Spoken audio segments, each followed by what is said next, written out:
and you have to put sustainability to the heart of your, let's say, strategy and business. And he will say that, okay, I have a credit in a bank, I have a family to run, this is my business. So how can we help this people? Because this is real economy. This is about people. This transition is about people, right? So that's why we started like doing this campaign. We call it climate proofing SMEs. And I'm really happy that today already 40 collaborators joined us. And we have an event tomorrow where we will be discussing what we can do together. And in their networks, they have millions of SMEs. So we want to do capacity building for them. So we need to align our efforts to help these people. So that's why I think that green transition is something that we need to consider. Definitely, we need to shape our future because we want to live in a healthier, we want to live in a more secure places world, right? But it should be something that is achievable, practical, and tangible. And for that, we need private sector on board. Indeed. And as you were talking, I was thinking for us, there is a natural fit between the role of parliamentarians and the emphasis on SMEs because most members of parliament have a constituency and they have to ensure that they're bringing home the goods for the job creators, for the workers. And as you say, SMEs in most countries are between 80 to 90% of the economy. And for too long, they've been overlooked. So, looking at this again from a filling in the gaps perspective, we've been talking a lot this week about the NDCs, the new, more ambitious. Of course, the slogan of the COP is to enhance ambition and to enable action. So, the role that parliamentarians can play in this next round of NDCs, which are going to be economy wide and they have to be 1.5-degree aligned. So, extremely challenging. And in the first instance, the task is for members of parliament to understand their economies better because every sector has to have a transition plan and every sector will have weaker and stronger economic actors. So, from that perspective, that's how we are approaching it. We would like to support every parliament, which is of interest, to have their constituencies really examined forensically, because we have to get this right this year. This next round of NDCs is going to define our ability to succeed or fail in the next 10 years. So, you're a member of parliament, you have just been re elected. And your constituency is not far from us in Baku West, yes? So after COP, so looking to the future, what will be your next step with regard to this agenda and supporting your constituency? Well, the role of parliamentarians is really huge, and the responsibility is also huge because they get the feedback from the market. So parliamentarians, they work with their constituencies, they get the feedback from the market, and they come with policy making. So in order to move forward, the policy making, the policies is important, budget allocation is important. So creating a legal framework that will help private sector to move forward green transition, and also which will enable the whole society to move into this direction. This is the role of a private of parliamentarians.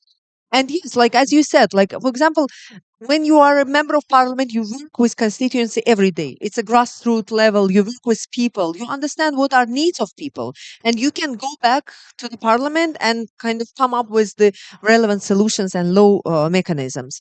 In my case, I represent Central Baku, and also like I think that this overall COP will be a great trigger and push for all of our region to uh, to make this green transition, because climate agenda is still new for our region. But what we see, but Azerbaijan as a country has been doing that. We have a strong drive towards renewables, and we started that long before COP. We already made our commitments. We are going towards that. We are trying to diversify our exports. So Azerbaijan is doing really good steps forward, and we need to, as parliamentarians, first of all, we need to be closer to people, to understand, to explain them, to understand their needs, and to explain them why we are doing that. So, what is it there for them?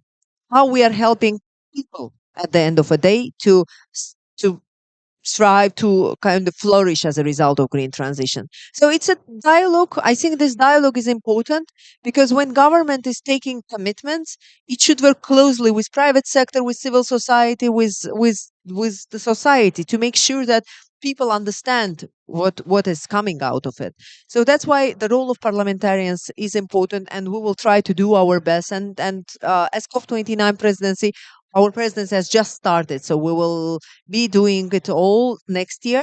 But still, even after that, even after Belém, Azerbaijan will still be the COP host country, like one of the COP host countries, and we will continue this progress. Indeed. So you're talking about the troika, and this was a new innovation with the COP28 presidency, where for the first time, before we used to have this informal support system for the incoming presidency, but under the COP29 presidency, it's really been formalized. So there's support from COP28, COP29, and then looking ahead to COP30. So that's very encouraging. Hopefully, that will remain. My last question is about you being a woman. Yeah. And, those who are joining us in the audience and online may not know it, but actually, there's a very long history of women in parliament in this country. I wonder if you would speak a little about that. And one other thing, which is the region. So the presidency has made it very clear that one of the reasons why Azerbaijan took on this quite challenging task in less than a year is because you want to be a role model for the region. You have the Green Silk Road, and this is a part of the world that most of the world does not really know very much about. So if you can speak to women parliamentarians and also how women parliamentarians themselves can be a force for change in the region. Yes, thank you, Malinia. Well, yes, Azerbaijan is a small country, but we are the country with our great history that we are proud of, and especially when we speak about women, Azerbaijan is one of the countries that has given the voting rights to women long ago, at the beginning of 20th century. So even the before many other countries in the West.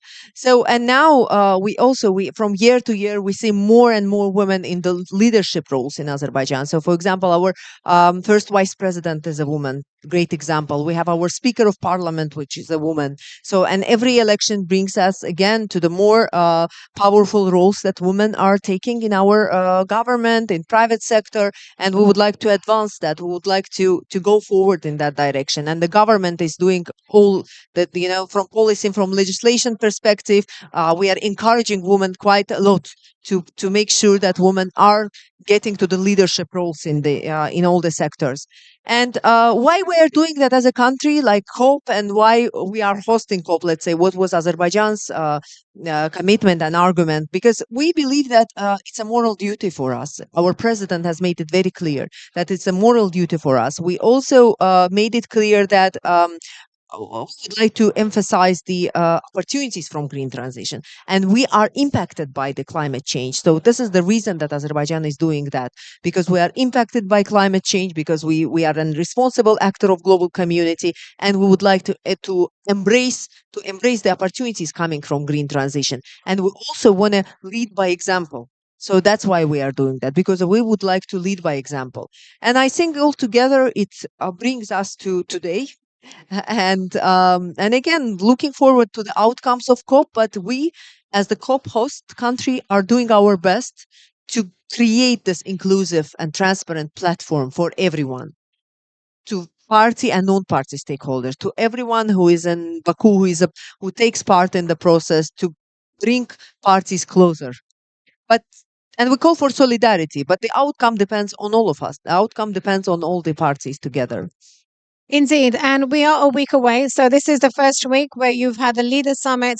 The next week and over the weekend, people are just going to roll up their sleeves and really focus on the negotiations and what kind of agreements can be made.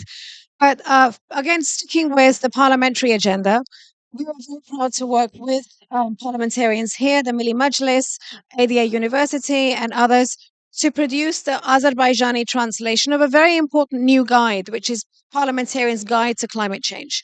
So, as you said, the COP presidency doesn't just begin and end now, it is for another year and a half. So, over the course of the next 1.5 years, We hope to have much greater contacts with the Milli Majlis, which is the national parliament, and to support you in those activities also. Because the role that we play here is to provide support for parliamentarians to help build that capacity and help build their ability to work with other sectors also, civil society, but also the private sector. So if you have, I think we're beyond time now because we had you for 20 minutes. We've had you for half an hour now, Virginia. So thank you very much for being so generous with your time. I think that it just remains for us to say good luck. Good Good luck to luck. all of us. Yes. All And of great us. success. But you're the one who has to be keeping on your feet. The rest of us can go home at the end of the day and turn off. But you've got another week ahead of you. So, Nigar, thank you so much for joining us Thank you. today and have a very, very good COP Thank you to so all of much, us. Malinia. And to all of you, we feel so much support. This support is enormous.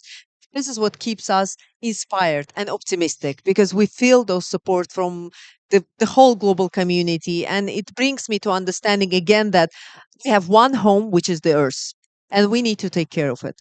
So thank you for your time, Malinia.